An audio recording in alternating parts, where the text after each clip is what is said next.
silence now. I like the silence. Let's keep it silent. No, we're starting the recording now, guys. Live in the car on the way to Niagara Falls Comic-Con, part of the day in the life. We got TJ with me. We got Hassan with me. This is the first ever 3-person podcast. What up? What up? What's up, bitches? We're literally here just talking about everything. As we're all meeting Undertaker today. TJ and I are just doing photo op. Hassan's getting his, let me pull it out of the bag. House of Hoops bag, by the way, from Foot Locker. Yeah. WWE Elite Collection flashback Undertaker from his American Badass days. It's a really nice figure, by the way. Very nice. Oh, shit. But no, while we're here, we can cover multiple topics. I love that shirt. Back when he was. Oh, that was a beautiful shirt. Yeah. I was debating either getting that autographed or the Ministry Undertaker from the Defiant The shirt we're Moments. talking about, by the way, is the Big Evil shirt. Yeah. The one with the red deep in. Which is a beautiful shirt. Beautiful shirt, yeah. Simple, but it was your favorite Undertaker, right? That's my favorite.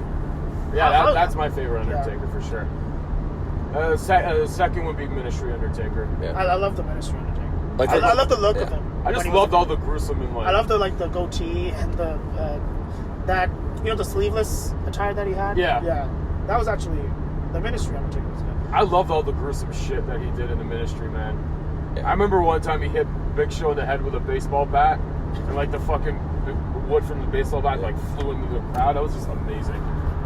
Yeah. But like, even too, like, for example, like with the bat, like the American Badass Undertaker, like his entrances at WrestleMania 17 or WrestleMania 19 are just so amazing. Like even at 19 too, where he Limp Bizkit performed, he comes out with the bike and then he just has the American flag on the back of it, and just not even like the Triple H where he does like that slow bike ride. He just does the fast, just like full throttle, full speed ahead. Like there's nothing like it. I love American Badass Undertaker. Personally, for me, is just the best incarnation of Undertaker. Yeah. Just because, it was him. Because he's really a biker in real life. And he got to show that in his character in the WWE, which is really good. Yeah, but at the same time, too, like, yeah, it's always good, like, when you see people, like, want to bring, like, their own content to them, not just be, like what we've all seen recently with the Dean Ambrose stuff, where it was like, oh, hey, here's what you're going to do this week. No, it's like when you get your own flavor. It's like, that's why, too, and TJ's probably going to hate this, but, like, I feel like, too, that's why I guess John Cena was able to do that, because I feel like he did have more creative freedom when he was, like, Word Life. Wait, do what? No, he was talking about John Cena and his creative freedom in WWE. I would for what I assume he had it. I don't know for sure. I'm not backstage. But also, for too, sure, 100%. the other day, I don't know why, but I got bored and I decided to play, like, a bunch of, like, it was this playlist of, like, Undertaker's themes from, like, when he debuted to now. Yeah. Yo, his themes, like, in the early 90s were, like, kind of borderline terrifying. Like, when it was I think it was the more of the funeral director gimmick. Yeah, because even if you look back on the entrance... Or the mortician one, my bad. Yeah. It was very cartoony when you look back at it now, but, like, back in those days, like, nobody really saw a character like what, the including that Undertaker. dumb mask he wore? Oh, yeah, because what happened with Mabel. You know about that, Griff? No, I do not. Yeah, because there was an angle back in '95 where Mabel crushed The Undertaker's face with, like, I think it was with like... his ass? I don't know if it was his ass or his big fat gut, but he crushed Undertaker's face and, like, had to wear... His gimmick was to wear a mask from that whole incident. Mabel was a fucking terrible character. Mabel was... Awful character. Remember Undertaker vs. Midian? When was that? Oh, no, it wasn't... Undertaker was Midian. No, it wasn't Undertaker vs. Midian. But, I mean, Midian was like a... Remember the character, though, Midian? Yeah. Yeah, Naked Midian, right? Didn't he remind you of Undertaker a little bit? Like, it was like an Undertaker-esque sort of... Yeah, character. well, I mean, he had the whole Ministry thing going there. I mean, he transitioned from the Godwins all the way to the Ministry, which helped him. Yeah, but, like, they didn't... I don't think they ever had a match, did they? No, I don't think so. But that was... Midian was a terrible character, too. Yeah. Naked Midian was fucking amazing, though. Huh? Naked Midian. Oh. You remember that? Yeah.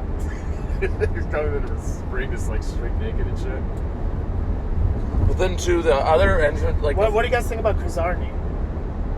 Oh, that clown that barely even debuted. Not even debuted. I remember I was at a Ross, like, I remember back in 2008, it was my second show I ever went to. It was like right around Christmas time. It was a Raw and SmackDown taping, because SmackDown, like, would have, I think, like, they did it just because, like I said, it was like the week of Christmas. And I remember I got in the arena right as the dark match was happening, and all I hear was, like, the carnival music, because, like, I remember seeing the vignettes leading the week up to it. Yeah. And I walk in the arena, and all I hear is carnival music. I'm like, what the fuck?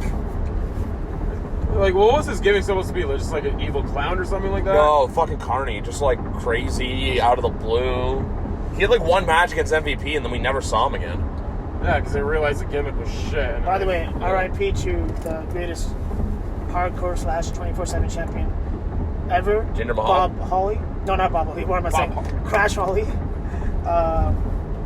Yeah, no, I Crash Holly was funny. And then I would say Raven because he has the most title reigns. Yeah. So Raven was a good hardcore champion. Crash. But can I be honest with you about something with a 24/7 title? Go for it. It's probably not It's gonna be honestly serving. I know it's a dumb concept, or whatever, but it's serving its purpose right now. Like how you had the stuff of Jinder pitting him at the golf course on the tarmac. Who's Jinder Mahal? Shut up. Or even too, like how R-Truth like pinned him on the plane as he was sleeping with the referee there. Like Apparently in 2017 there was this period where Randy Orton just lost the title in the middle of the ring. Some ghost just picked it up and held it until AJ Styles won it back. So was it vacant? yeah, it was basically a vacant for like 6 months or something, right? Yeah, man. It was like probably it was like his like So 11th vacant, title yeah. reign. there's gonna be a list in like 15 years of people you never realized were WWE champion, and fucking Jinder Mahal's gonna be on that list. Not 15 years, but like probably. You know what I mean? Like the whole, like, oh, these people were champion at one point. You're like, wait, what? Wait, so who's? I don't get it though. Who the fuck is Jinder Mahal? What's your gripe with Jinder Mahal? I don't know who he is. I don't have a gripe with him. It's vacant. Remember, Vacant's going to the Hall of Fame one day with a turban on. I gotta wonder who's gonna So go that- in. so it I happens actually gotta twice. wonder who can go in next year. Like, watch it be fucking Ashley. So that was- watch they put Ashley Mazzaros in next year. Because No, they Vince has a won't. really bad No. habit of putting people in posthumously. No, they won't. After they die. But they won't. You know why? Because it's gonna bring bad publicity. Possibly, it's gonna. Because the thing is, the reality is she died young because of an overdose. No, dude, she hung And- herself. I mean, whatever. Did she actually? She hung herself. Thing is, they don't want to bring bad publicity to themselves, so they don't induct. That's why they don't induct too many dead people, because all these people dying young, it looks bad on the company. Well, they did to China. Yeah, after how many years? 3. Yeah, so I mean, they wait around. I remember The thing being at is, WrestleCon in Dallas and people like China wondering should've why been- she canceled because China was. there was a lot of people there to meet her in Dallas, and then like 2 weeks later we got the report that she killed herself. I think she was an overdose. Yeah, she was. She was an OG. China was a different story because China should have been in a long time ago. So then, 3 years after her, that was a little bit different. Ashley Well, Massaro- for me, I don't think it's bad publicity to be But there's honest. a lot of people that should have got inducted before they died, like Randy Savage, for example. 100% Randy Savage. And also even that too, like they finally induct him, they get over the gripe because like how you have the problem with Owen's widow in WWE. It was always Lanny Poffo who was saying no. But then too, even with him, oh yeah, we're getting Macho Man, big headliner, and then you decide to put Kevin Nash over him. Like, don't get me wrong, Kevin Nash was a great wrestler, belongs in the Hall of Fame. Like, No, he wasn't. He fucking sucks. I mean, he wasn't the greatest wrestler, but he was important for. He was a good- but at this time too, with people bitching about who should go in the Hall of Fame or not, just remember Coco Beware's in the Hall of Fame. Come on, Yeah, Drew. by the way, Drew- shout out to Aaron Riff. That's where he got that line from. Yeah. No, Coco- literally, yeah. It's the truth though. Like if Coco Beware can be in the Hall of Fame, anyone. Dude, watch Santino Marella's going to be in one day. I know he will. And that sucks because I fucking Come hate on, him. Naked Midian could be in the Hall of Fame one day. That's a little bit of an exaggeration. But even to like But yeah, the fact too that like for so many people they have to like make it seem like it's a chore to go in the Hall of Fame. Like look at the Honestly- Ultimate Warrior, for example. They like make amends and then put him in the video game, and then it's like, oh, then he's Here's going what to the I Hall have of to say. Fame. Here's what I have to say. I don't fucking watch the Hall of Fame, to be honest. I don't give a fuck about it. So I don't care who goes in and who doesn't go in. I don't stress myself wondering about who's gonna go in next. This So year, if you guys want, let's just move on from them. if I was at Mania this year, because I would Hall have of been Fame is a publicity stunt and it sucks. Yeah, once you realize now it's more about like. But the So one thing it's- I do have to say though about this year's Hall of Fame that I liked is the fact that an actual WWE employee got the Warrior Award. Finally. Yeah. Finally. I know a lot of people for years, I know Justin Roberts is a big advocate for this, was about people that work backstage that have been there for 20, 30 years getting it, not just like, like celebrities getting it who have gone through something or made an impact. Yeah, but that should be a That's separate one thing. award on Like, I itself. understand too, like Jarius last year in New Orleans getting it. But like this year too, just seeing the woman that does all the Make-A-Wish stuff get it. Yeah, no, that's Yeah. deserving. You know, finally they acknowledge WWE employees, but I feel like there should be more people that should go into that Hall of Fame with that Connor Award. I mean, Jim Yeah. Johnston.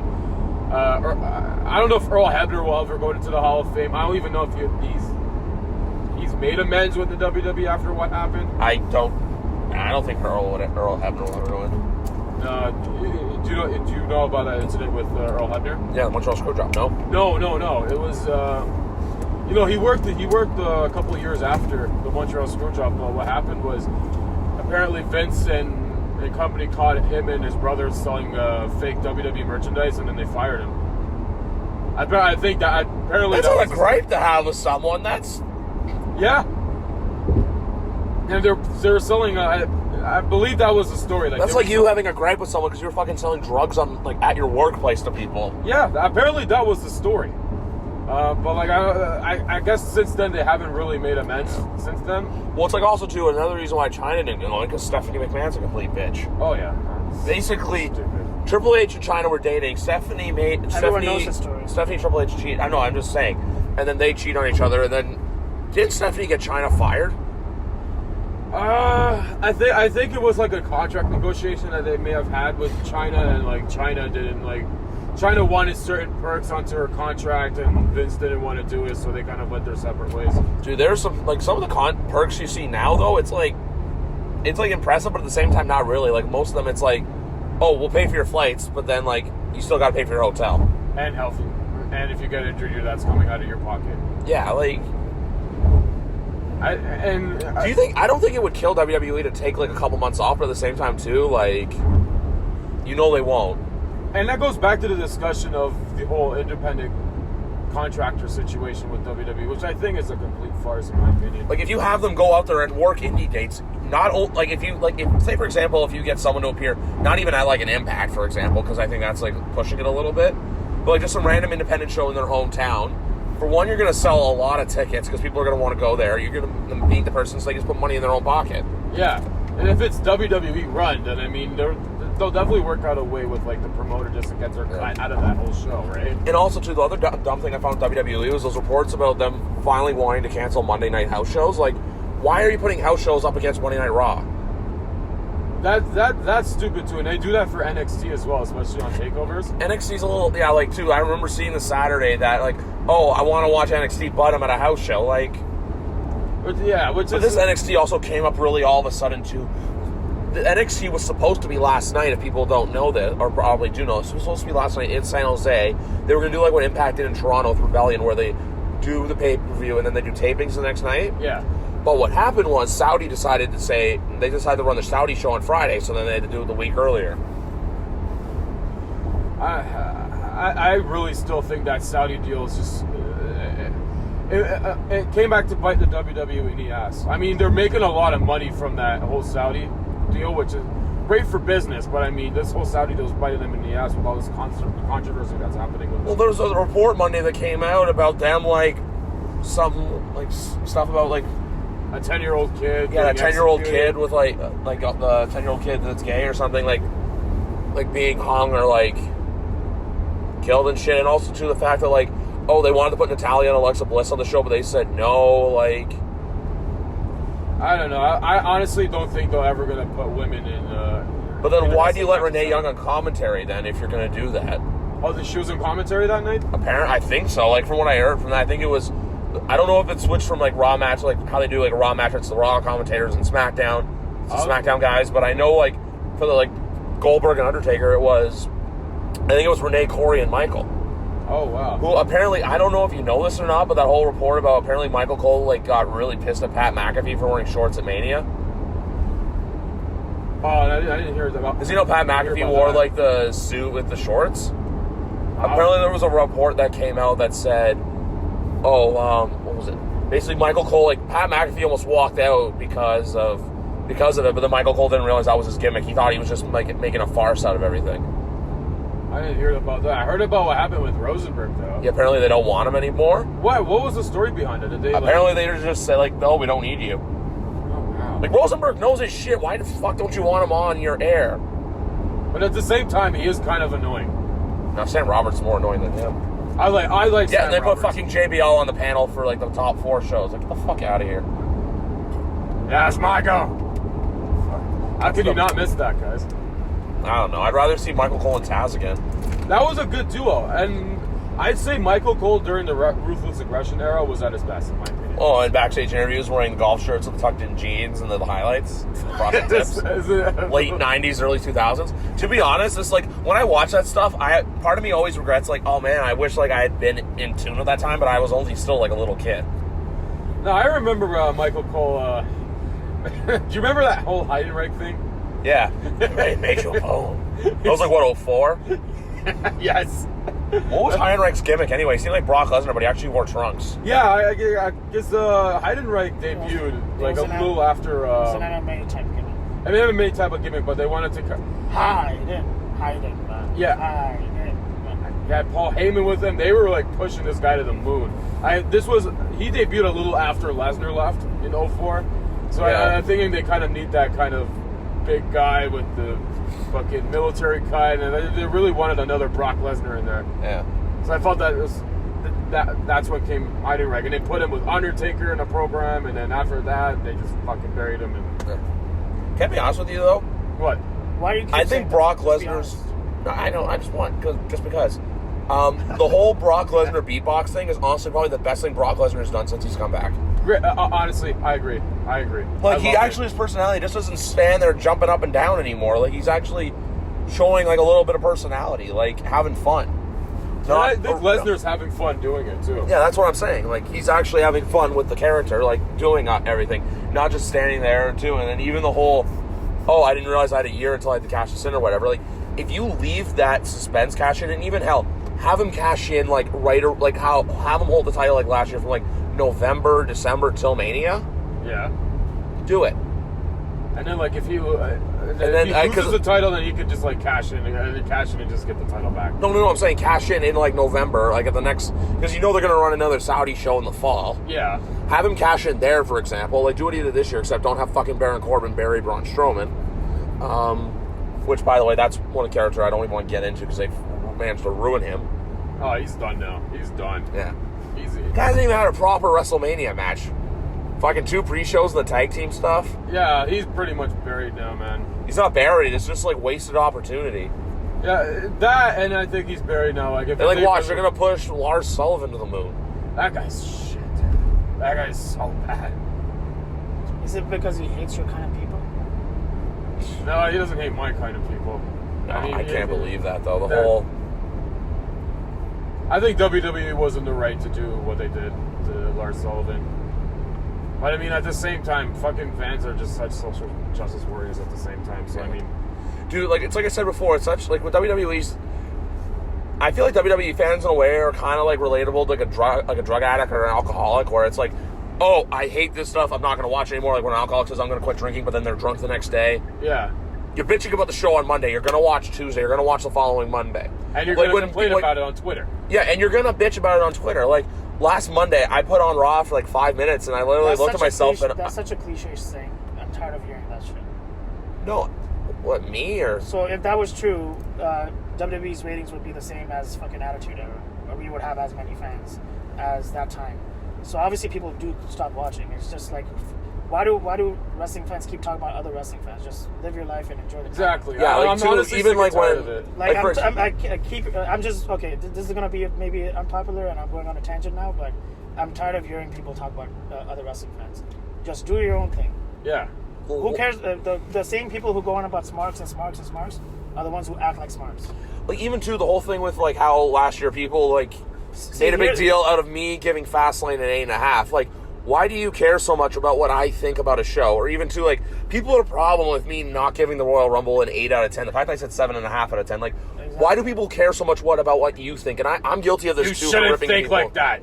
Like, yeah, like, just because you like something and I may have not liked it as much as you, doesn't mean that. Like, say, for example, like Dominion last night. I didn't watch it. I was asleep. But people who watched it are going to love it. Am I going to be like, oh, like, no, you should, like, all New Japan shows are great. If a New Japan show's bad, like, there.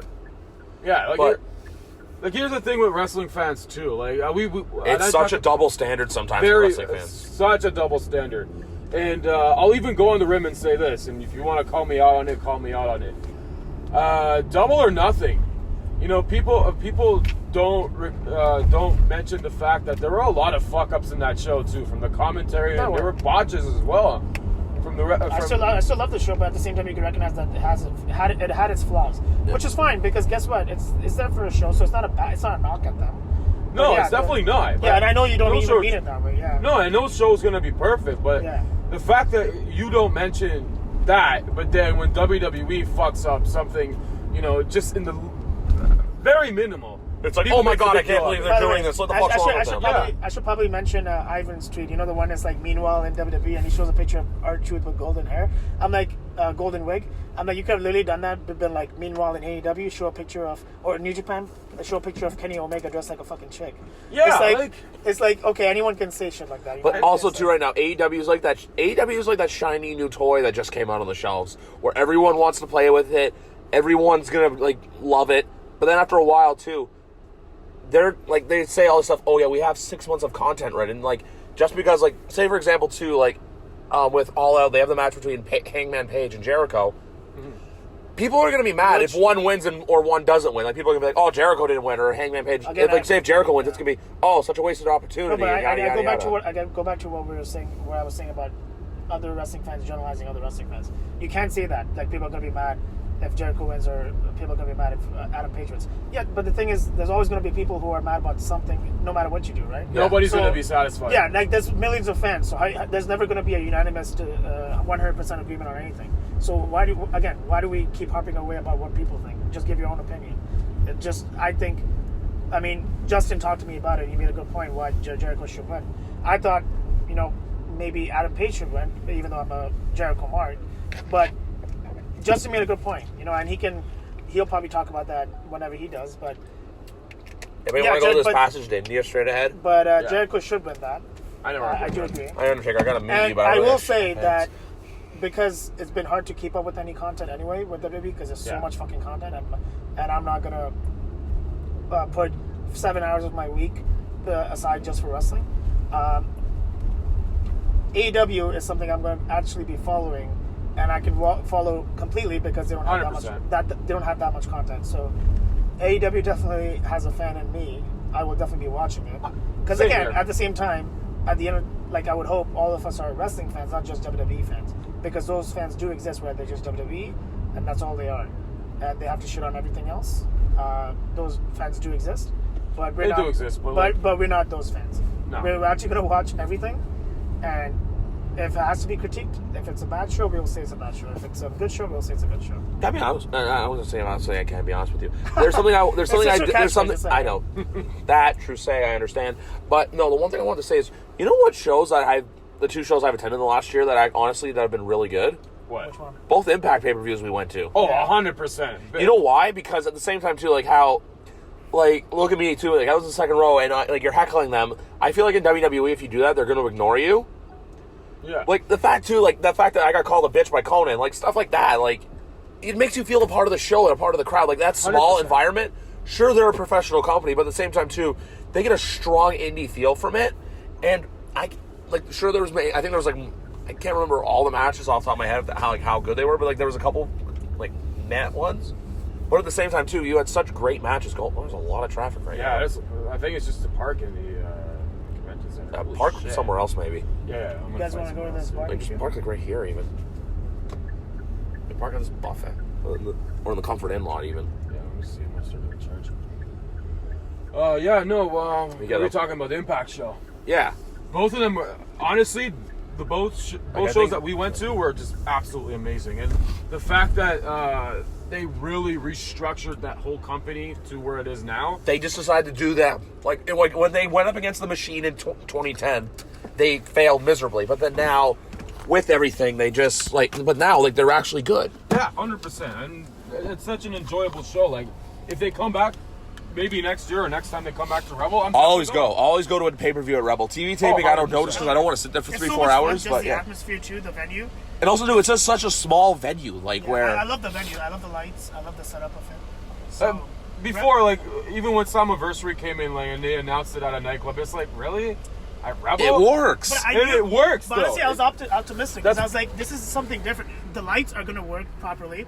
It's gonna have the fucking Toronto skyline right there. It's gonna be great. You even have like the knockouts doing all those like shoots on the patio of Cabana where it's like getting that skyline in the background. That's great. It makes them look like a legit company. I mean, which they are, but like it makes them look better than they actually are. And honestly, too, they have a great marketing. They also have a great commentary team of Don Callis and Josh Matthews. Yeah. See, the thing is with Impact, I feel like they just obviously, to be honest, it's a dead brand. It's like one of those things where if a tree falls in the woods and no one's there to hear it, did it really happen? Like they can put on all these great shows, and like I kind of feel bad, right? Because like they're putting on all these great shows, but there's no hype, like there's no like momentum. So I think now that there's some momentum more outside of WWE, like for other companies, they should capitalize on it. This is where I feel like I'm hopeful that, because again, I want them to do good. This is where I feel like something like where AEW coming in is kind of like, well, unless you're WWE, forcing everyone like, hey, ROH, which is kind of like been teetering lately, where it's like not the best. Yeah, but it's going to kind of force all these other companies to step their game up because they're like, hey, there's these new kids in town that we got to compete with now. Yeah. Also because, and this is a bias, but I support Impact because it's a Canadian-owned company. Yeah. Yeah, that's true too. So, but we got to support our Canadian. But not to mention the fact that they put on good matches like that. The Full Metal Mayhem match was great. The match with Rich Swann and Sami Callihan was great. Amazing. The women's title match was good. Callahan That was okay. Gail Kim and Tessa Blanchard was good. That was good. Cage and Johnny Impact was good. Have you guys seen that picture of John Moxley and Sami Callihan from back in the day? No, CCW Ambrose had like my size arms in the picture. Jeez, it's like I'd love to see a feud between those two. That'd be great. That would be amazing. But the fact too, I love the fact that Moxley's already gone to like New Japan and he's already like doing a thing also to Hideo Itami or Kenta. I will say this: he's back there I now. like Moxley, but please don't wear the shorts. It does not look good on him. I don't know. He should just stick to the pants. Yeah, those shorts look awful, by the way, John. Yeah. Don't fucking wear those shorts again. But anyway, guys, we are here. We got to go from recording. We got to go back. Recording a podcast to recording our day in the lives. So anyway, guys, we'll probably record again when we get home. This may be a two-parter. We don't know. But, we'll catch you guys on the flip side. We'll see you guys at some restaurant that we're eating at, I guess. That's not a bad idea. Or whenever we see you. Sounds good. Peace out, guys. So I'll show you the video that got him on the map, actually. He was trolling because something happened in Singapore, apparently back in like 2007. There was this thing where some Singaporean guy, who was like a big Singaporean YouTuber, he was 18 and he lost his girlfriend to some 14-year-old guy. So he made this like video talking about how he's gonna kill him, stuff like that. Like that's already a loser right there. He lost his girlfriend to a 14-year-old guy when he's 18. And then he makes a video threatening the 14-year-old. So then this guy made a video in response to it. And because, you can tell he doesn't mind being racist also if he has to. You can tell. So... That was Lacey. That was a fucking bitch. I would bet. He doesn't really have a filter, right? So he just goes on a tirade about Singapore. Are you recording? Yeah. About Singapore. It's part 2 of we're back for part 2 of this and we're going to be reviewing... Holy shit, that guy looks different. Yeah.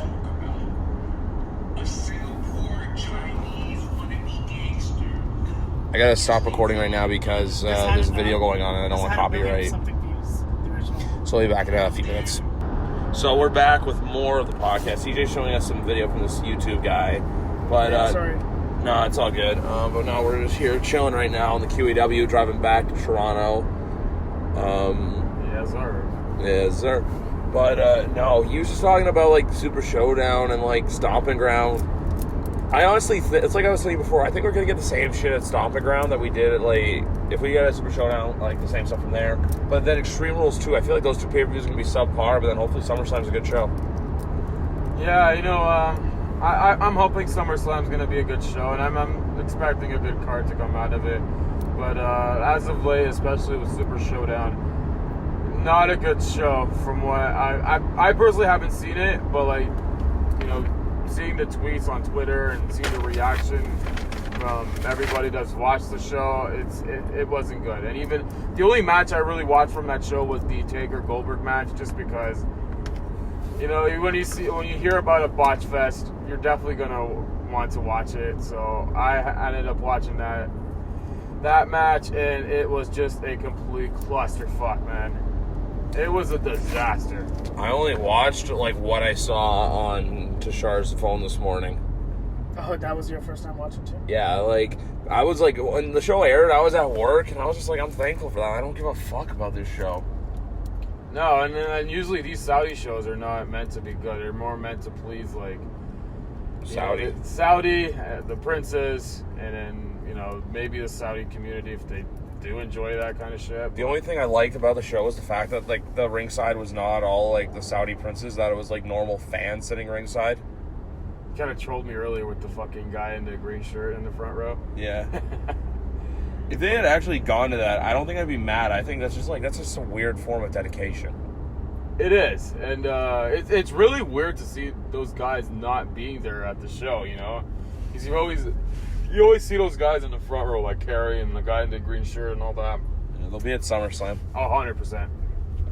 Yeah. I'm saying 100% a lot today. I don't know why. I don't know why. They'll always do the summers. They'll always do like the big 4 shows and then shows that are in their area. Like when you travel to like random ass pay-per-views in like a random city, it's like why? Like for example, like if they go to Stomping Ground, because I'm pretty sure most of them live on the East Coast. Where is Stomping Ground, by the way? Like Tacoma, Washington, I want to say. Okay.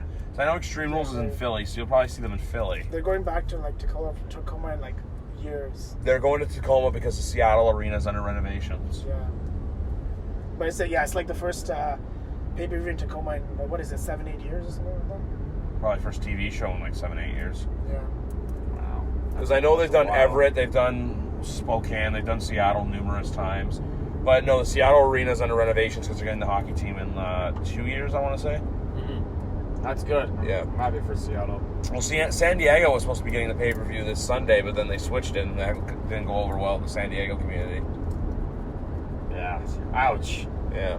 But I don't think the Stomping Ground card is going to be really that good. I think it's just going to be a very basic pay-per-view at most. What else? Extreme Rules is happening. Extreme Rules will just be, it's always a fun show. Like, it never has to be a strong card or whatever, but it's like a fun pay-per-view. Yeah, I mean, last year's show wasn't that enjoyable. And a lot of people were getting pissed off, too, because the Iron Man match, everyone was counting down the 10 seconds like the Royal Rumble. Yeah, like, that. To be honest, like, nobody was really paying attention to that match, but... No. Nonetheless, like, it wasn't really that much of a memorable show like other Extreme Rules pay-per-views, but we'll see what happens here. Like you said, like it usually is a fun show because they do have like they have matches with stipulations and all that stuff, and specialty matches. Yeah. And We're stuck in traffic right now, just outside of Hamilton. pretty much. But no, and then even too, like, I don't like how they always do it though, and then like we know after SummerSlam's when the product starts to go down again, and then they kind of don't care about it up until What the fuck are you doing? You don't know what he's doing. Like Yeah, they don't care about the product even until like after Survivor Series, like right around like when they start hyping up the Rumble League. Even that last quarter of the year, always I feel like it's just like they somewhat been half-assing it the last few years. Do you think it's because of football coming back? No, that's what you would expect. Like, why are you half-assing it when the NFL, which is probably your biggest competition in your fan base, because there's so many WWE fans that I know that are also huge NFL fans. Like, I'll always put the NFL first. Like, if Blasphemy. if the Patriots are playing on a Sunday night, like, and I've had people tell me too, oh, why can't you stream both? Like, I don't like multitasking where you have to like watch more than one thing Yeah, at no, once. if I'm going to be watching one thing, I'm going to be watching one thing. Yeah, like I'm locked into either the wrestling show or there. But then there's times too where I'll change the channel and stuff. Like, say if like I'm watching Raw and Raw's boring, I'll just flip over and watch like a game or whatever. Yeah, that's the same with me. Like, I can't watch 2 shows at once. It's just gonna be hard to like multitask and whatnot. And then like your mood sort of changes when you switch from one show to another. It gets really annoying. Yeah, we should go say hi to Ravi. I mean, he is in the. He's at work right now, probably. Shout out to Ravi. Yeah. Let's go to his work. Get some pizza. I mean, you wanted to get some food, right? So let's get it. Try to get it for free. Nah, we'll support his business. I've done that before, honestly. When I worked in Burlington, I went and got free. He gave me free pizza. The girls would ask me for something. I was just like, "Yeah, is Ravi in?" And then they're like, "Okay, yeah, he's." Wow, Was he in like full uniform and Yeah. shit? He's giving me a slice of chicken bites. It's not bad. that. That was Griff. No, it wasn't.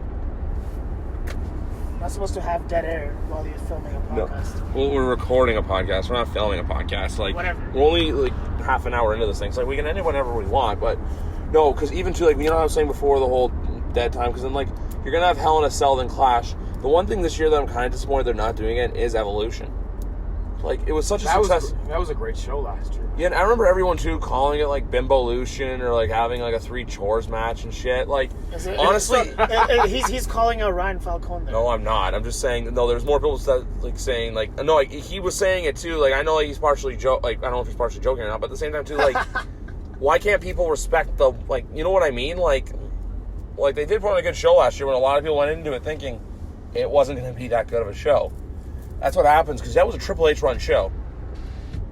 Which, when you get a Triple H run show, you know you're gonna get quality. Yeah, and that's why you could tell in the production values too how they had the crowd completely like dark, and it had the NXT production feel to it. Everyone was saying with that like, oh, it's probably dark because they haven't sold any tickets. And people in the arena were like, yo, it was sold out. Yo, I gotta ask, why do you like every?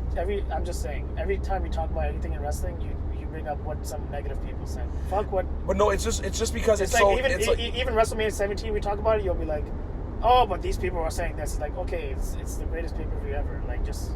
I never said that. I'm just giving an example. Oh. Like, we don't have to always focus on negative people. True. Fuck them. Yeah. But, there's always gonna be something negative said about something. Like, we don't have to start talking about it. Actually, like, no matter the show, it's always something. It's people with it's like, you know how I said wrestling fans, it's very double standard. It's always never about the positives. It's always focusing on the negatives. But then again, with WWE lately, there are rarely no positives. Yeah, and that's what I mean. Like but and then when you focus on the negatives, it just perpetuates that, right? So I just fuck who said that it was fuck who said it was Bimbolution, stuff like that. Let's just talk about the pay-per-view. Exactly. Yeah. Getting to the Evolution tickets too. Like, I remember seeing them last year, and like weren't tickets like going for $9 on the day of They the show? were the day of the show. They were being resold on StubHub for like $9-10. But you know what though? Like, hey, they'd have sold out, and people I know that were there said it was a good show. So. Yeah, I mean, if you got a ticket for like $9-10, you get a good show like that. Fuck it. Yeah, we're in the Hammer. Let's go to a strip club here. Yes, let's go. Is there one open on a Sunday afternoon? Probably it's Hamilton, home of the 1988 Royal Rumble. Yes. First ever Royal Rumble. Exactly. I'm surprised they don't go there for shows anymore. Hamilton's very nature-esque. I like it. I don't know what nature you're looking at. But no, I'm honestly surprised with it. They don't go to Hamilton for TV anymore. They used to back in the day, man. They had some great moments coming from Hamilton. The Royal Rumble, Triple H turning on Randy Orton. That was London. Was that London or was that Hamilton? Was London. Oh, okay. Yeah, the thumbs up, thumbs down. Yeah. Yeah, Raw was in London and SmackDown was in Hamilton. Oh, okay. I looked it up recently. I don't know why, because I'm bored. But anyway, I want to watch. I was about to say this. I want to watch a SummerSlam leading up. Like, and I was supposed to watch this. I watched part of it the beginning last year, but I didn't finish it. I want to watch. I'm probably gonna try to watch 02 before this year's. You haven't watched 02 yet? I've watched parts of it. I've watched SummerSlam 02. Yeah, I think it was. Holy shit! Dude, you have to watch that. Yeah, definitely. That's. I remember talking about it. Yeah, definitely check it out. The one match I think I watched was Kurt Angle and Rey Mysterio. That's SummerSlam 02. Yeah, and watch 2000 and then watch 2002. 2000 was a good show. I recommend watching that Definitely. too. 98 was great. Yeah. God, I watched that up until the fucking Oddities match. And I'm like, what am I watching right now? Awesome. The Oddities match was entertaining. Austin versus Undertaker. That was an okay match. I enjoyed it. Yeah. I think Austin may have gotten a concussion in that match, didn't he? The one I did watch, though, that I did enjoy was 03. Elimination Chamber? Yeah. You mean the time Goldberg was supposed to be champion and then Triple H, used his golden shovel? Yeah. Yes. And it was Kurt Angle and Brock Lesnar for the WWE Championship. Great match. Yeah, it was. The only thing I didn't like about those shows back in the day, and it did happen at WrestleMania 19 too, how the Raw announcer was the Raw announcers were in the Raw position, and then the SmackDown were ringside. Nah. I guess just keep it the way it is, but no, it's just. By the way, no big deal. I'm not sure if you. I know we don't do commercials on this podcast, but we need to start getting sponsored by some people. So, Omaha Steaks. We're gonna quickly go on a commercial break. People, we'll be back in 30 seconds. Just 1 second. You'll hear our first ever commercial on this podcast. Swear to God if I get copyright infringed. You're sitting on the couch, you're watching TV, and your life's passing you by. You keep procrastinating over and over. Well, maybe I'll go to school next year, maybe next semester. No, do it right now. They'll work with you after work, or you can go before work. You can do whatever you need to do to graduate. Go talk to somebody right now. They out to help you. You spend all day on the phone anyhow. Why don't you make a phone call that's going to help you in your future? All you got to do is pick up the phone and make the call. Why are you making it complicated? It's easy. All right, we're back. And that was brought to you by Everest College. Please listen to the Black Guy in the Hat. Yeah. But no, yeah, like 02's one I want to watch. I think I should watch 07 again. That was Oh, That was a joke. Trash. That was a joke. Why would you Thank watch God. 07 again? It was being sarcastic. Not Triple H and King Booker feud. I like the theme Chavo song. and Ray. I like the theme Yeah, song. good theme song. Wine up. 05's one I may check out. That was 05 was trash. okay. What? 05 was okay. It was a stacked card, though. Was 2001 any good, or? 2001's good for the, well, check out Stone Cold and Kurt Angle. Okay. Definitely that match you have to check out. Yeah. RVD and Jeff Hardy at the Yeah. ladder match was good, too. Yeah, I think we're going to try to watch. And then 2000 had... Rock versus Booker T. I think 2000 was Yeah. in... Where was 2000? I think 2000 was in Minneapolis. 2001 I think was in Raleigh, because I know 2002 was on Long Island. Yes. No, 2001 was in San Jose. Okay, then maybe been the 99 that was in Raleigh. And I think, Raleigh was in... Or 2000. So then I think Minneapolis was 99. Yeah, because Jesse Ventura was referee, and he was governor at that time. Yeah. Because 04 was, well, we know Toronto. 05 was, I think, D.C. Yes. I know 06 was Boston, and 07 was East Rutherford. Yes. 08 was Indianapolis, and then after that was LA, and then Brooklyn, and then now Toronto. Yay. Yeah. What's going on here? Stuck in traffic. Yeah, a lot of traffic. I think it's mainly just because, like I was telling you earlier, a lot of people going either to the city or coming back from Niagara Falls. Yeah, I'm just tired, man. Yeah. I just waited, we literally waited in the... personally, I waited in the Undertaker line for about almost a good 3 hours, man. We waited for Taker for like only, I think, 2. Yeah, but it just literally drains your whole body out, man. Me was I more or feel less that I'm walk to the sleepy, falls. Like, by the time we got back, that's like when you guys wanted to go-karting, and I didn't want to, like, drag you away from that. If you wanted to do that, I would have gone. It was just I didn't feel like doing it. I was just really tired by the time we got back, that's all. I wasn't really too serious on it anyhow. It was more about the heat and just, like, the standing all day and stuff like that. Like, I didn't mind if we did it, but, like, if we didn't, like, whatever. If we did, we did. We didn't, we didn't. No big deal. Exactly. Yeah. But, like, today was still a good day, though. But, like, But yeah, like I do want to. That's another idea, guys. For this, like for those who are listening, I want to do is like watch SummerSlams and then do review them. Like I was supposed to do this last year as a podcast with like Matt and Alex. I was with Ryan, Alex, and I were supposed to do a podcast on this, but I never got around to doing it. But definitely check out. I would say 3 SummerSlams. I think you should check out our. 98. I've watched parts. I think no. I did watch the Audi's match. I watched also the hair match with Jeff Jarrett and X-Pac. That was great. I love that match, especially when the Clippers were working when they were shoving. That was great. Yeah. Out of the LA SummerSlams, I think the best one was probably either 09 or 13. 13 was definitely the best one. I didn't like 09. I think that whole era from like 09 was to Jeff Hardy and CM Punk in the main event. That was a good match. Yeah. But I don't remember much else in the show. I just remember the Cena Orton match where the guy ran in the ring. Oh, did a fan run in the ring? Yeah. I didn't even know that. That's where DX came back. I just remember that stupid finish that they had for that Cena Orton match where like, wait, what happened exactly? Well, like Cena won.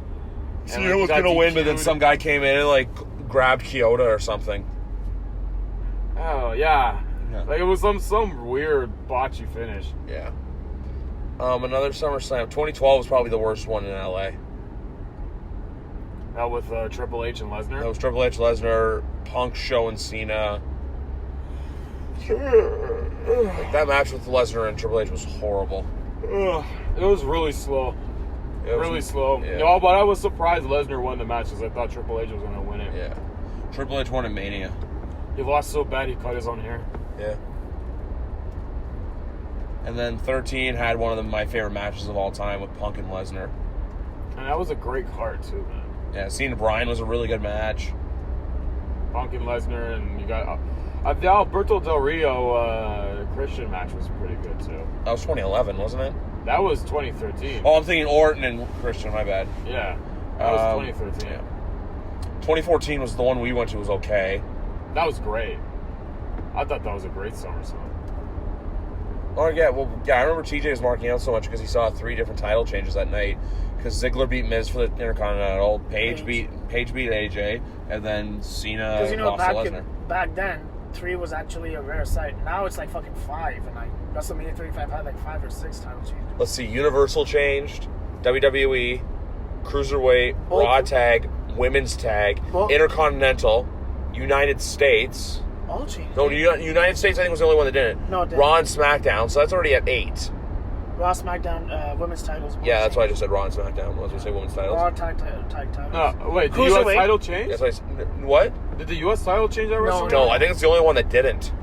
So, yeah, they all changed. Holy shit. Yeah, dude, so many titles changed hands at Mania. Like, if you go on to the WWE, like, Wikipedia page for, like, reigns, or, like, Yeah, they're who's all- currently winning it, they're it all all says East Rutherford, New Jersey. Yeah. It's crazy. Yeah.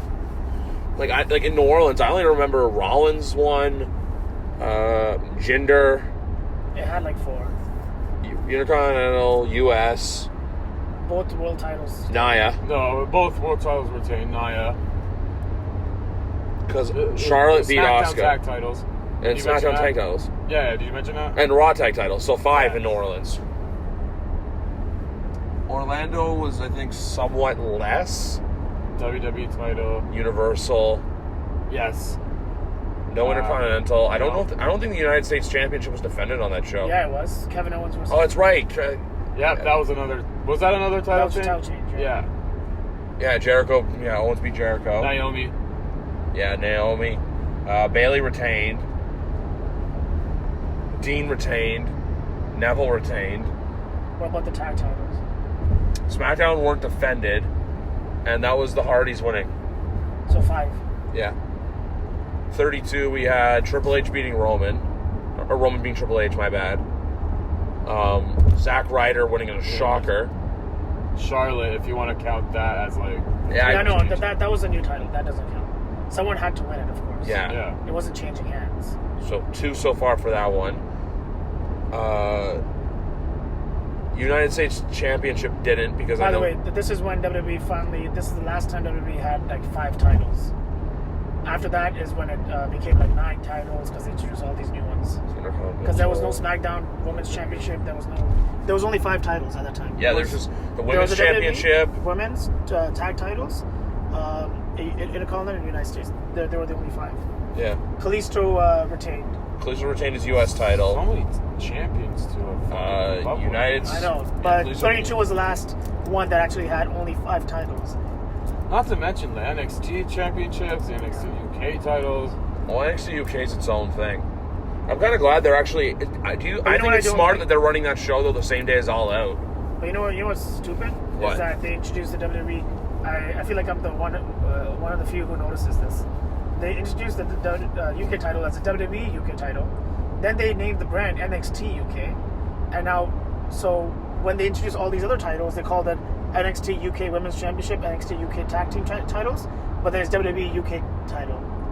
It's like you're calling it the WWE United Kingdom Championship as if it's a main roster title. Well, I doubt Even that those titles are ever going to be defended outside of the UK, like the No, but NXT that's what I'm UK saying. brand. Like I think you're always going to like.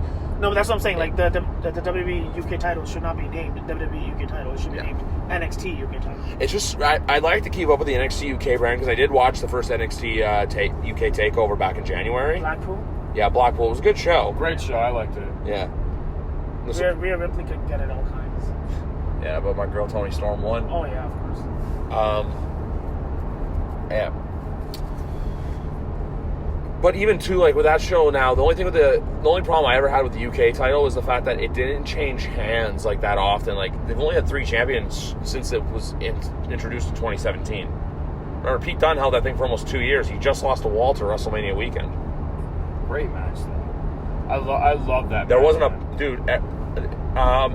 The only match I can't judge from the last takeover is Io Shirai and Shayna because, like I said, I passed out during it because I was really tired.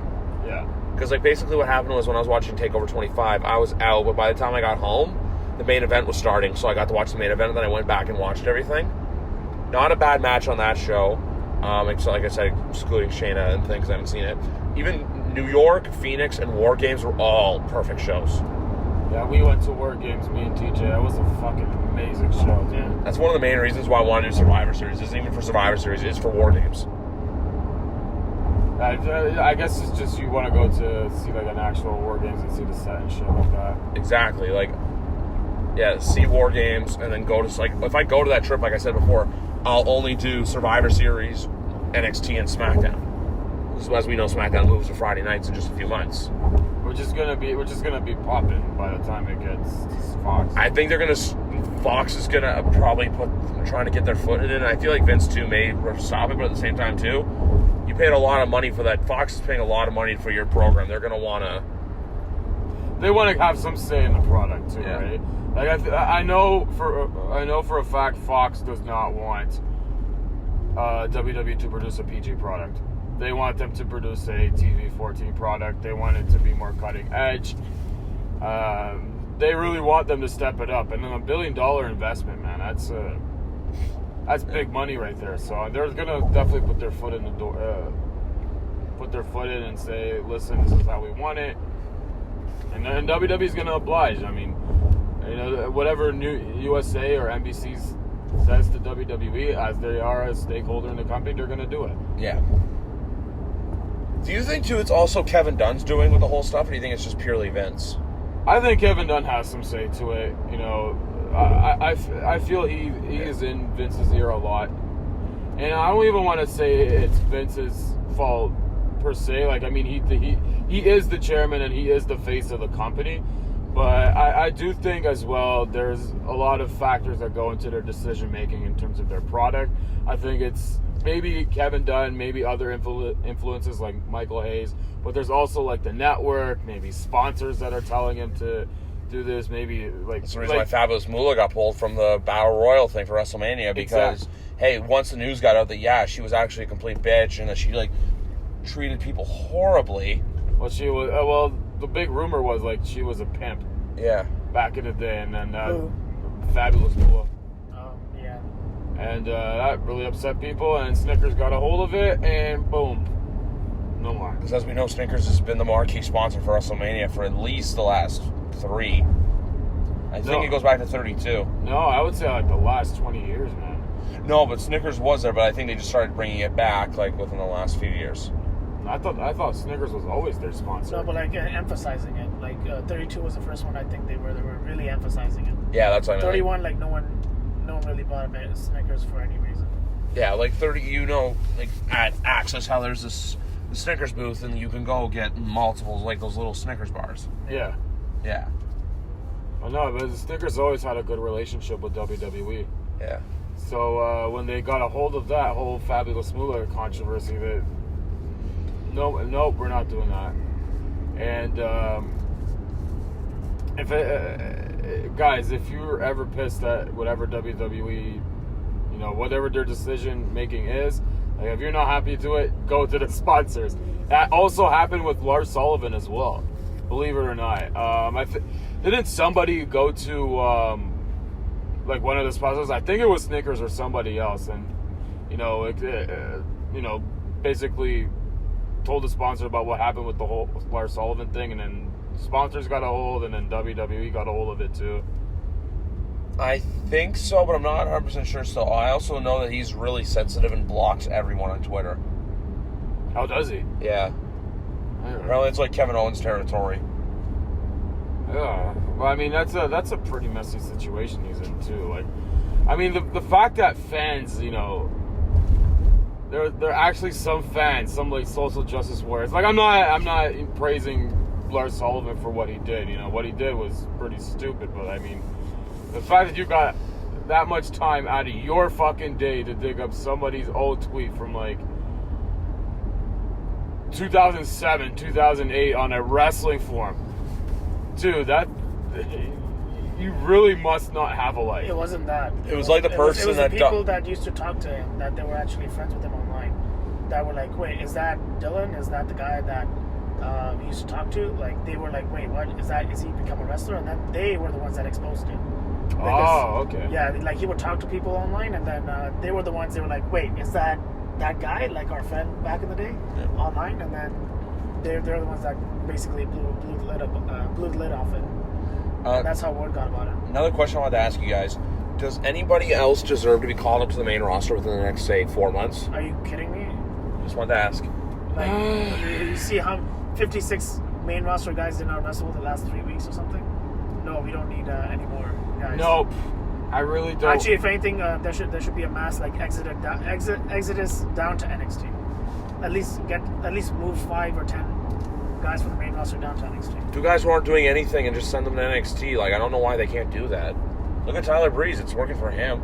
It's working for him great, but then even you can even tell with some NXT stars right now, like they're very cautious about moving to the main roster right now, just because of seeing, you know, the past history of like NXT call-ups getting buried by Vince. Dude, look at or Shinsuke company. Nakamura. Yeah, he's literally doing nothing on the show right now. He went from winning the Royal Rumble, main eventing WrestleMania, to next year tagging with Rusev, and now not even appearing on SmackDown. That's just sad, man. Yeah. And they're even too, stuck, like we were too. saying earlier, like they pretty much have like ruined Braun Strowman, and then also too like guys like Samoa Joe who haven't done a whole lot since they've gotten up. Yeah, like sure, even Braun had the tag team moment and he won the Andre the Giant Battle Royal, but still, this is a guy that you should be marketing as one of your top guys. And he was good. The thing is, he didn't fit that whole work rate, you know, wrestling mark, indie mark type of style that everybody wants a wrestler to be nowadays. He was a big guy, but he was really over with the fans, you know, with the stuff he did, you know, flipping over an ambulance truck and doing all sorts of crazy shit. And it was something different and unique. But now Strowman's character's really still. Like me now, like I have no interest in seeing him. It's like a lot of people too are now starting to get tired of Becky Lynch and everything like that. Yeah. Like she had that weird Twitter thing with like Edge and Beth Phoenix for some dumb reason. Like I feel like Becky like I like her character and everything, but at the same time too, you gotta learn like why do you have to run your mouth all the time too? Yeah, and you know, another thing too, her momentum's going down big time, man. After her win at WrestleMania, it was just. I feel like at WrestleMania she hit her peak. Like meanwhile, Kofi's still got momentum. Like just giving an example, like because the whole like thing with Kofi, and I'm really glad they haven't ruined his title thing yet. Mm-hmm. But I feel like they're just doing Ziggler in there because apparently like they're doing another match because apparently they don't really have any other plans for him. So with Ziggler, I think once they're done with him and everything, that program and everything, that's why I keep thinking they're going to do Kofi and Roman at SummerSlam. Maybe. You have basically just the storyline of the whole, maybe get Roman on that borderline heel thing, be like the big dog wants his throne back. That could happen. I could also see Roman facing Shane at SummerSlam too. It'd have to be some sort of stipulation match though, like he did with The Miz at Mania. Or like if he beats Shane, then he gets a title shot against Kofi Kingston or something like that. Yeah. Or if anything, they do something dumb where it's like the fucking triple threat match for the title. What's up with Big E and his injury right now? How long is he I think he's back, but he's not like back. Like I think he's back touring, but I don't know if he's been cleared to compete. Because if he's back soon enough, I would love to see him and Kofi at SummerSlam. I was hoping for that, but then he got hurt. If he hadn't gotten hurt, that's why. Also, too, apparently they wanted Daniel Bryan for that program with Kofi, but then that's why they turned Kevin Owens so quickly. I mean, Kevin Owens would have been just as effective too, but like putting Daniel Bryan in there and putting like 2-3 pay-per-view programs would just make that feud really stale. Bryan and Kofi did have a good match though at WrestleMania. I thought that was a great match, and I called that match of the night. 100%. Yeah.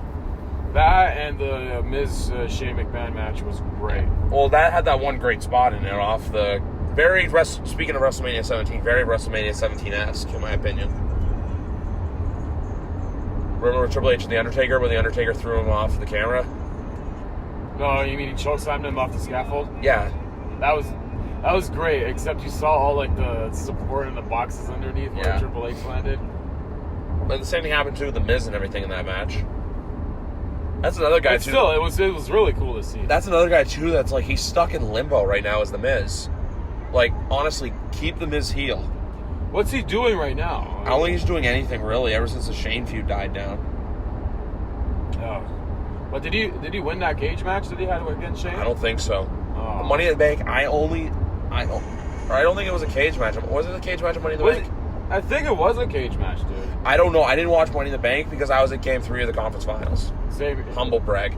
But yeah, like I said right now, ball's taking over my life right now, so I didn't watch Money in the Bank. Like, even that night, once I made the conference finals, I knew I wasn't watching Money in the Bank.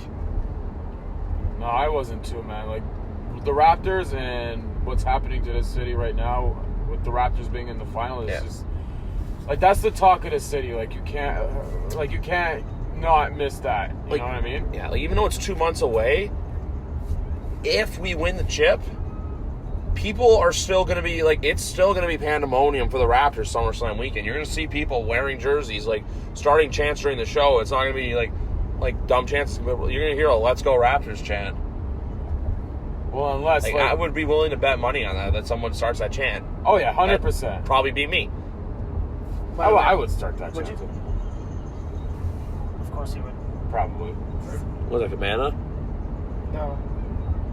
Okay. This is annoying. Sure. See, we're at 34 minutes right now. We've been going on a while. This traffic's been helping. Yeah. But, no, like, I know people, too, say a lot of the time, too, I talk about SummerSlam, like, all the time and every day, but, like, I don't see what's wrong with me being excited about showing my city off to people. Like, no, there's no... It's a big deal, too. Like, Survivor Series was a big deal, but at the same time, too, like, at first we thought we were just getting the one show and that was it. This we've known about for almost a year now, and the show's only 2 months away. And it's great because the build-up and the hype to it 1 year later, it's just going to really pay off. And one thing I'm going to note, too, for those of you that don't understand how excited we are about this pay-per-view, because we haven't had a pay-per-view this big in a long time. And plus, with Toronto and Toronto sports fans, wrestling fans, we're very passionate fans. Like, we're very passionate about our city. You know, we're proud of our city. And to have SummerSlam here, and especially now in the midst of the NBA Finals, the Raptors are going to hopefully win the NBA title tomorrow. You know, it's just huge for the city right now. Yeah, exactly. You couldn't have said it better. But even for, like, me, too, like, just the fact that it was just something to look forward to all year. Like, I was saying to myself for the longest time that the only reason I'm going to stay in the product and try to keep up with it is because of SummerSlam. Like, even, like, probably after Extreme Rules 2, I'm going to try to watch, like, try to keep up with it more and more and more. Like, even the go-home shows and stuff, too, like, I want to watch it just to see, like, what it's going to be like. Yeah, and you want to see what the card's going to be like, too, because with SummerSlam, you know, the card's going to have to deliver, like a WrestleMania card. And we know, too, it's going to be a long show, but you know what? We're in it for the long haul with that show. Like, I don't think it's going to be WrestleMania 14, 15 matches, but it's probably going to be, I'd say, somewhere between 8 to 11. About that, yeah. And that's a good amount of matches. Like, don't overbook this show. Yeah. When I say 8 to 11, by the way, I am including the pre-show. Yeah, I mean... Yeah, don't overbook this show, WWE. I mean, I understand everybody wants their spot at SummerSlam and they want their payday and whatnot. I don't think SummerSlam's that pay-per-view like Mania, because I know Mania, they do it just to get everybody on the card. Yeah. Meanwhile, with SummerSlam, I don't think they do it to that extent. I think they only do that with WrestleMania, where they're like, everyone has to be on the card. Yeah, but still, it's like the second biggest pay-per-view of the year, so, you know, it still adds value to whoever's on the card and who's not.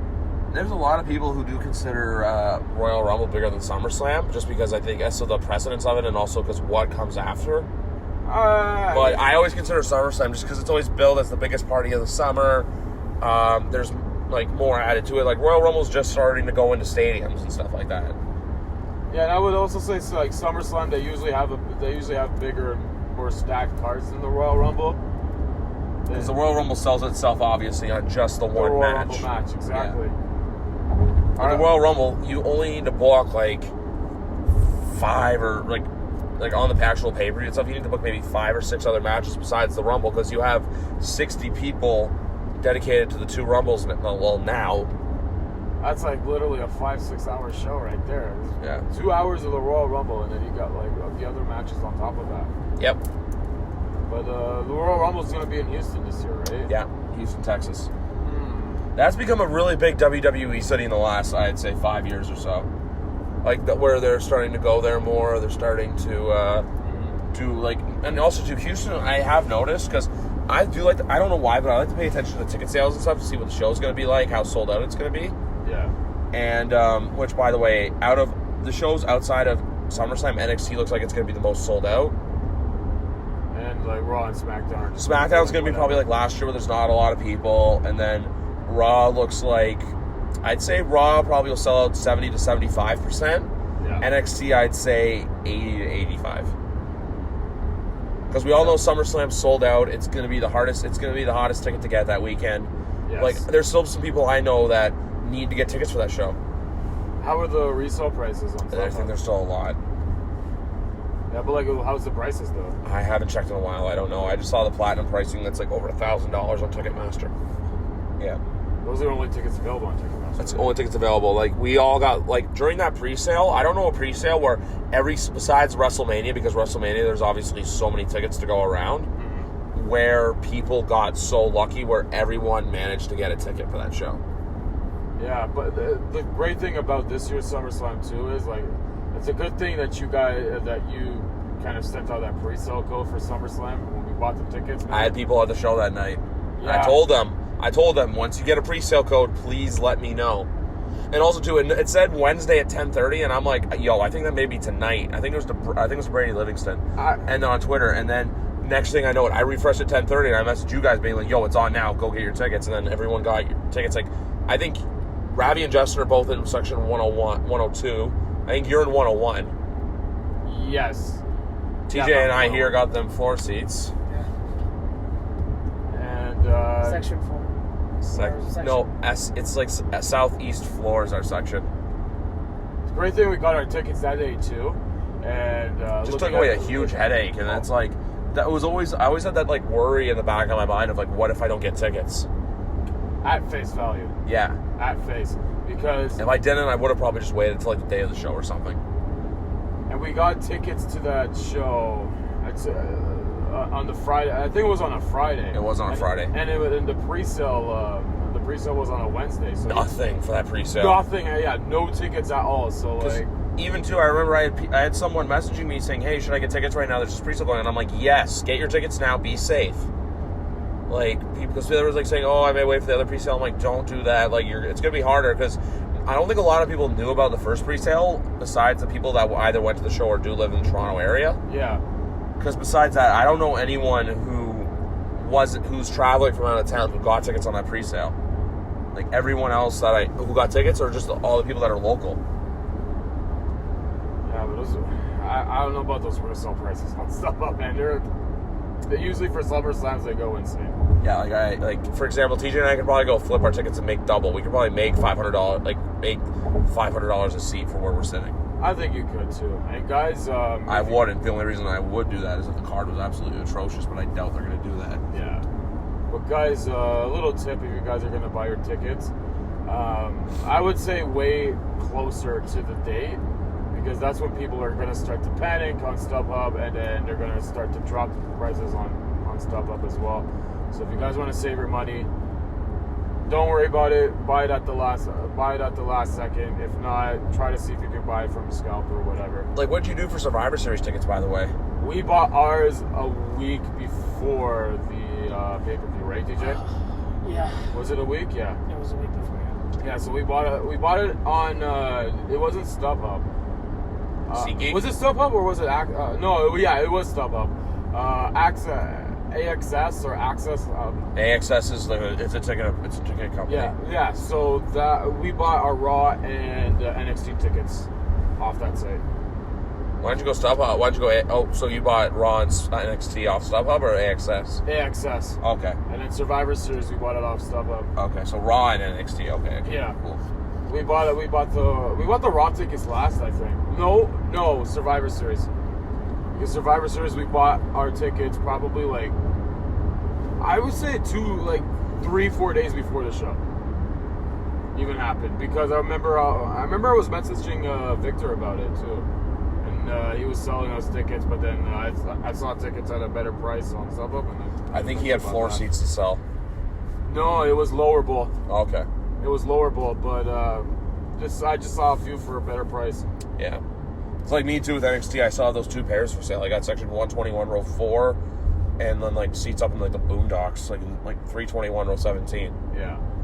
By the way, we're Go 403. 403. Okay. Yeah. Don't do QEW. It's like I told you before. Yeah. It's usually a shit show there. Yep. So just get into this next lane. Actually, you're good where you are. But yeah, no, with all the shows and stuff, you just gotta weather in, like, for SummerSlam, for example, too.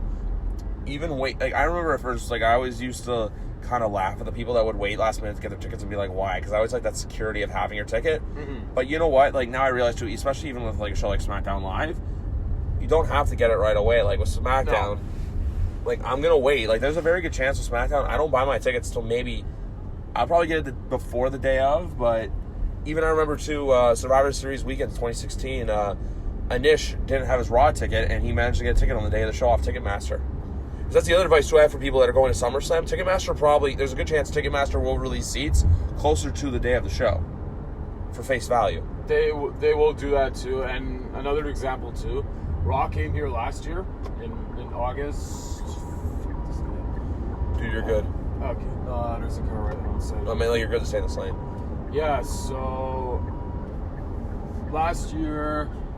Yeah, you got your Raw ticket on the day of the show, too, yes. didn't you? Last year, I was just only planning to go to SmackDown, but then I saw Raw tickets, and it was really tempting, so I went. So I looked on Ticketmaster, and they were selling limited view seats for, like, really dirt cheap prices on the day of the show, and I ended up getting it. So that's just another example, guys. Like, don't stress out if you don't get the tickets on the sale date, unless if it's like Access, then Access is the only one you're in trouble for. yes. Unless it's like cases like random WrestleManias. Like I think it's happened in 34 where tickets just got they like re-released seats, like re-release not seats but like sessions during like random parts of the day. I'd go on Twitter and be like, oh hey, a bunch of Access VIPs popped up. That's how I got my Shinsuke one, because I remember during the one pre-sale I only got Goldberg. Because I had to buy, because I got a Goldberg for myself and I got one for Ravi. Yeah. And then with Shinsuke, it was a few days later, I think it may have been KP tweeted it saying that there were tickets available, and I snatched one up. Yeah, Goldberg was pretty easy from what I remember. Yeah. They kept re-releasing those tickets like every week or so. Yeah. The hardest one to sell though was the Ember Moon and the Andrade and Zelina VIP. I remember those were available like all throughout. All throughout that Mania season, yes. Yeah. The one that I saw that was probably one of the harder ones to get was Roman, yeah. Like I got lucky that Saturday and I got Alexa and Finn. Mm-hmm. Managed to sell my Finn for like I think $200. And the person I sold to asked me, why are you selling this? I'm like, yo, because you're giving me more money than what it was worth. And I was meeting Alexa that session, so I was cool. Yeah, Finn sold out pretty quick at that session too, and AJ too, from what I remember. Yeah, they all like VIPs for Access will always sell quick. 100%. And it's also worth it too because, as we all know, you get in earlier. You're guaranteed, like as Alex sends videos, you're guaranteed to meet at least one person plus your VIPs. You're already guaranteed to meet at least 2 people. Yeah, don't make that rookie decision if you're going to SummerSlam or WrestleMania, man. This year, though, for SummerSlam, I think if you get GA, you're not going to be totally screwed. It's WrestleMania. I will never go to an Access if I buy a GA again. Like, for me, it's going to be always VIP or no Access. I would still go for GA if it's somebody that I really want to meet. Like, I talked about it on my video as well. Like, I was really considering wanting to meet Kane on a Saturday of 34. And then, out of the blue, they put Kane's session the same time as NXT, so I couldn't do it. Yeah, well, you don't know. That's the unfortunate thing with those sessions, too. That's why, also, I'm still holding a hope they are doing SummerSlam Access, because even though they haven't officially announced anything, besides the press release that came out last summer, just because of WWE, it was, like, so far out. Like, we don't know. But that, like, for example, they don't release who's going to be at what Access session until a week before week before it happens. Yes. Like, for this year, for me, for GAs, I don't really care who to meet. Like, I'll just meet whoever's there. Like, if I see someone like, oh, hey, it's like person X, person Y. But as long as they do it like what you saw for the Royal Rumble, where it's the photo walk booth, where it's just photo, I'm okay with that. And that's a better Like, as cool as autographs are, like, I don't need to get autographs from, like, all these people. Because, like, there's some people I don't have something for them to sign. Yeah, and it's better that way in terms of like the flow and like the overall experience you have with Access. But because believe it or not, you know, contrary to what you believe about the WWE product, you know, they don't listen to their fans and whatnot. But when it comes to Access and their conventions, they really do listen to their fans, and they always send feedback emails, and then they're always asking people like how can they improve, what did they want in Access. I'll give you an example too. I remember, I think it was KP that told me this. You also gonna want to switch lanes, by the way. Yeah, I know. I remember KP telling me this. During 33, I think he tagged WWE or the Warehouse or something like that, and he requested that big Stone Cold Steve Austin blimp that they had back in the 90s, and eventually it happened to be there at Access like a couple weeks later. So I mean, they really do listen to their fans. They really listen to their feedback. Well, it is called Fan Access for a reason, because Access, no matter if it's WrestleMania, SummerSlam, Royal Rumble, it's really for the fans. It's not just for it's not about the product at whole. It's about people getting to meet their favorite superstars. Exactly, and they really want to make that experience very positive for their fans. Yeah. But even though this year's Access was at WrestleMania was really... It was in a weird location, but I still think it was I don't think it was horribly run from what I've seen. I mean, it was very last minute, you know, because I do think there were a couple of venues that they should have booked, but maybe they were booked or whatnot. So they had to go to a last minute resort and book it at some sort of pier in Brooklyn. Where you couldn't even get to, they were telling people don't drive here, you can only Uber or take a bus from the Barclays Center. Yeah, I mean, location-wise, this year's WrestleMania could have been, you know, better because it was so spread out. That was a big turn-off for me once New York got announced. Was sure the weather's going to be shitty, but at the same time too, the constant having to get around from point A to point B all the time. That would have been annoying, and because you're doing so much walking in New York, man, I can't imagine just how you would feel just walking all day and just That's why Toronto's going to be so good, because you're going to have literally the convention center to the arena is like a 5-minute walk. 100%. It's just going to feel like New Orleans too, because everything is just so close by. You know, the Scotiabank Arena is right there, right where the CN Tower is, right and where then you walk 10 minutes north and you're around at the bars and stuff. Bars, restaurants, nightclubs, you got everything there, man. It's all set up. But anyway, guys, I'm going to end it here. Thank you very much for listening, guys. This is No Holds Bar on the road. Anytime we do another road trip like this, we should try to do more podcasts like this. We were vlogging, we were podcasting. We got a lot of shit done today. Just pumping out content, guys. But anyway, guys, thank you very much for listening, and we will catch you later.